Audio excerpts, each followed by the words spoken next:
आज हम आपको ले जा रहे हैं एक ऐसे मकान के पास जिसे लोग काली हवेली कहते हैं। ये हवेली बस एक कहानी नहीं, बल्कि एक ऐसे राज को छुपाए हुए है जो आज तक किसी ने नहीं जाना। क्या आप तैयार हैं इस अंधेरी दुनिया के राज को जानने के लिए? एक छोटे से गांव में लोग काली हवेली के करीब भी नहीं जाते। ये हवेली इतनी पुरानी और भयानक थी कि लोग उसके पास से गुजरते हुए भी कांप जाते थे। दिन के उजाले में भी ये हवेली एक अजीब सी घूमती हुई कहानियों का घर लगती थी। कहा जाता है कि वहां कोई चुड़ैल रहती है जो अंधेरा होते ही काली साड़ी में निकलती है। लोग कहते हैं कि उसकी आत्मा अब भी वहां भटक रही है, अपने अधूरे काम को पूरा करने के लिए। रात के सन्नाटे में उसकी चीखें सुनाई देती हैं। इस गांव में एक शहर से आया हुआ नौजवान रवि, जो पुरानी हवेलियों और भूतों पर रिसर्च करता है। रवि को हमेशा से ही ऐसे रहस्य और कहानियों में दिलचस्पी थी। उसने कई पुरानी किताबें पढ़ी थी और कई जगह जाके रिसर्च की थी। रवि ने जब काली हवेली के बारे में सुना तो उसे लगा कि ये एक और अफवाह है, लेकिन गांव वालों की बातें सुन के उसका मन बदलने लगा।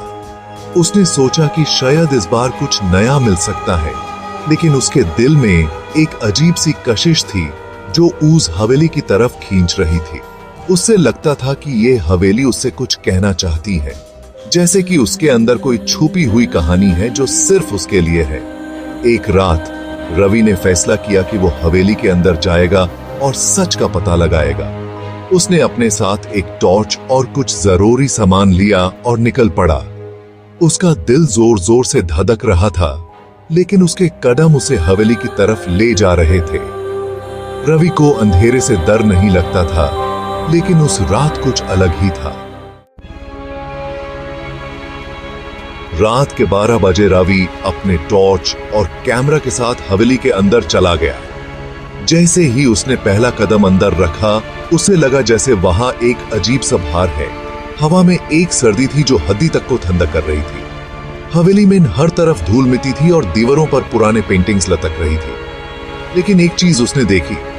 एक पुरानी सी तस्वीर में एक औरत का चेहरा था जो जैसे जिंदा लगता था। उसका आंखें सीधा रवि की तरफ देख रही थी। ठीक है।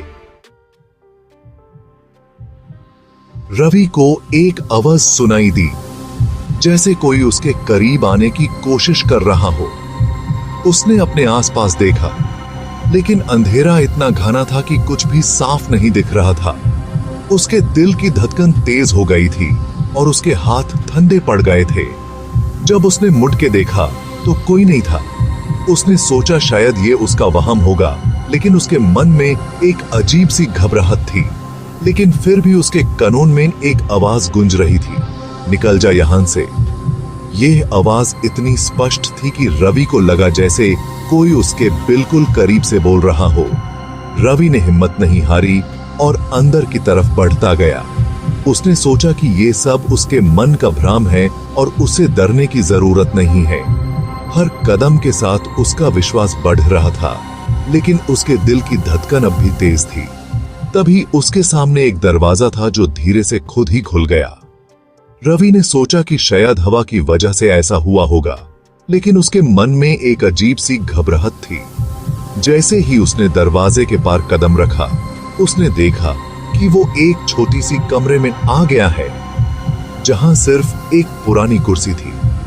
कमरा इतना छोटा था कि उसे लगभग सांस लेने में भी दिक्कत हो रही थी। उसने जब टॉर्च का रोशनी उस कमरे में फैलाई, उसे एक परछाई दिखी। ये परछाई धीरे धीरे साफ होने लगी और रवि को लगा जैसे कोई उसके सामने खड़ा हो। एक औरत जिसे देखा तो उसके रंग उड़ गए। वो बिल्कुल काली साड़ी में थी और उसका चेहरा नंगा था। उसकी आंखें इतनी तेज थी कि रवि को लगा जैसे वो उसके अंदर तक देख रही हो। आंखों में आग थी और वो धीरे धीरे रवि की तरफ बढ़ रही थी। रवि ने अपने आप को संभलने की कोशिश की, लेकिन उसके पैरों ने उसका साथ छोड़ दिया था। उसने सोचा कि ये उसका अंत हो सकता है, लेकिन उसने अपनी हिम्मत नहीं हारी और उस औरत से आंखें मिलाई। रवि ने भागने की कोशिश की, लेकिन हवेली के दरवाजे अपने आप बंद हो गए। उसने अपनी सारी ताकत लगा दी, लेकिन दरवाजे हिलने का नाम ही नहीं ले रहे थे। हर तरफ से ऐसे लग रहा था जैसे कोई अनजान शक्ति उससे रोकने की कोशिश कर रही हो।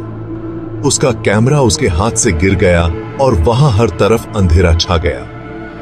अंधेरे में कुछ भी दिखाई नहीं दे रहा था, सिर्फ उसकी सांस की आवाज और दिल की धड़कन सुनाई दे रही थी।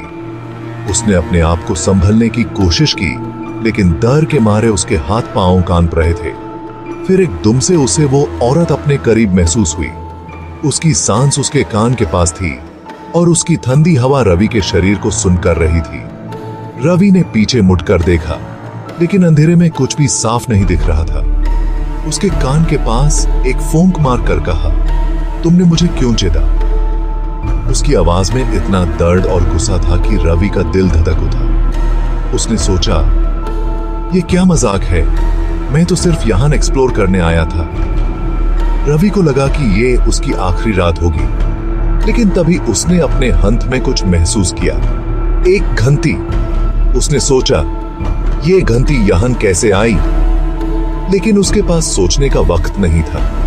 उसने सुन रखा था कि इस हवेली में एक पूजा करने से वो चुड़ैल वापस अपनी कचेरी में चली जाती थी। उसने बिना सोच विचार घंटी बजानी शुरू की। हर घंटी की आवाज के साथ उसका दर्द थोड़ा कम होता गया। उसने सोचा, शायद ये सच में काम करेगी। उसने और भी जोर से घंटी बजाए, जैसे उसकी जिंदगी इसी पर निर्भर हो। अचानक से उस औरत ने एक चीख मारी और धीरे धीरे हवा में घुल गई।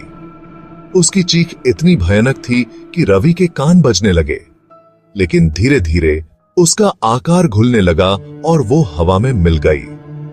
लेकिन जाते जाते उसने एक कहर भरी आवाज में कहा, ये सिर्फ शुरुआत है, मैं वापस आऊंगी। रवि ने सोचा, ये क्या था? क्या ये सच में खत्म हो गया? लेकिन उसके दिल में एक डर बैठा रहा कि शायद ये कहानी अभी खत्म नहीं हुई है।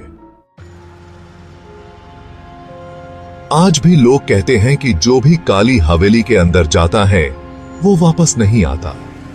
रवि बच तो गया, लेकिन उसकी जिंदगी में वो खौफनाक लम्हे कभी नहीं भूल पाया। उस रात ने रवि के जीवन को हमेशा के लिए बदल दिया। हर रात उससे वही डरावनी चेहरे और आवाजें सताती हैं। तो दोस्तों, ये थी काली हवेली की कहानी। अगर आपके पास भी ऐसी कोई राजदार जगह की कहानी हो तो कमेंट्स में जरूर बताएं। शायद हम उस राज को खोलने वहां चले आए। आपके कमेंट्स का इंतजार रहेगा। तब तक सेफ रहिए और हमेशा सावधान रहिए।